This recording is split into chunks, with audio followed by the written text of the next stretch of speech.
ব্যাপার রহিম ভাই, তুমি এরকম মাথায় হাত দিয়ে চিন্তা করতেছো কেন? কি হয়েছে? যে দেখো না, হ্যাঁ? আমার ধানের শীষগুলো কেমন সাদা সাদা হয়ে গেছে ভাই। ফসল যদি ঠিক মতো না হয়, আমার পোলাপানের লেখাপড়ার শিক্ষার টাকা কই পাবো?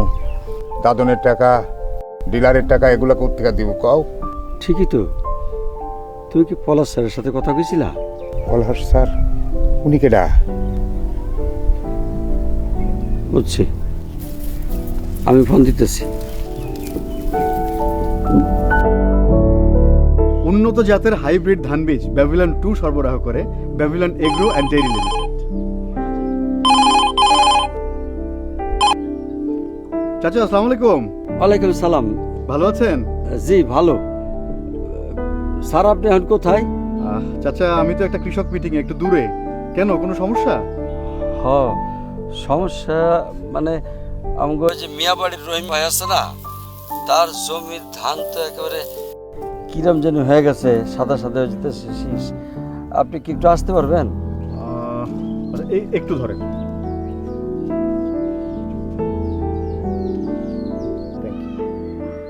চাচা আপনি যেখানে আছেন ওইখানেই থাকেন, আমি কিছুক্ষণের মধ্যে আসতেছি। জি, ওই বাড়ির নামাতেই আছি। আচ্ছা, আসতেছে। আমি একটু বের হচ্ছি।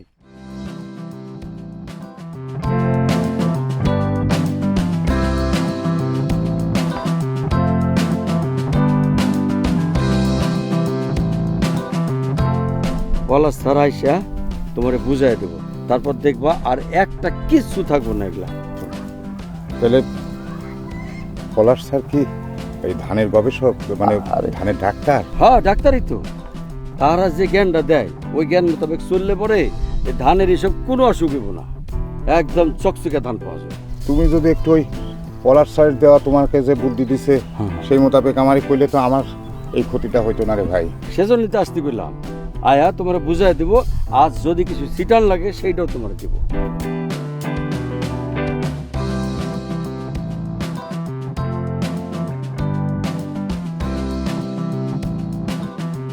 ওই যে এসে বসছে, আসো আসো। আসসালামু আলাইকুম চাচা। ওয়ালাইকুম আসসালাম। আসসালামু আলাইকুম। কেমন আছেন? জি ভালো, আপনি কেমন আছেন? আমি জি ভালো আছি। কি ওই- সমস্যা কি? সমস্যা ওই যে রহিম ভাই, হ্যাঁ। এই যে দেখেন তার জমির ধান। এই যে দেখেন জমির অবস্থা, দেখেন সারা জমিতে হ্যাঁ। একই অবস্থা। বুঝতে পারছি। নেন এটা ধরেন। আমি আপনার একটা ওষুধের নাম লিখে দিতেছি।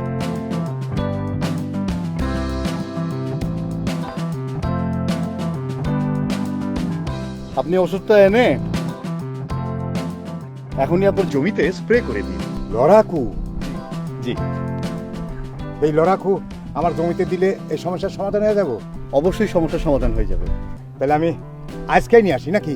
জি, পারলে আপনি এখনই যান। তোমার ফোন নাম্বার দিয়ে দেবো, যদি আর কখনো দরকার হয় ফোন দিবা সাথে। অবশ্যই।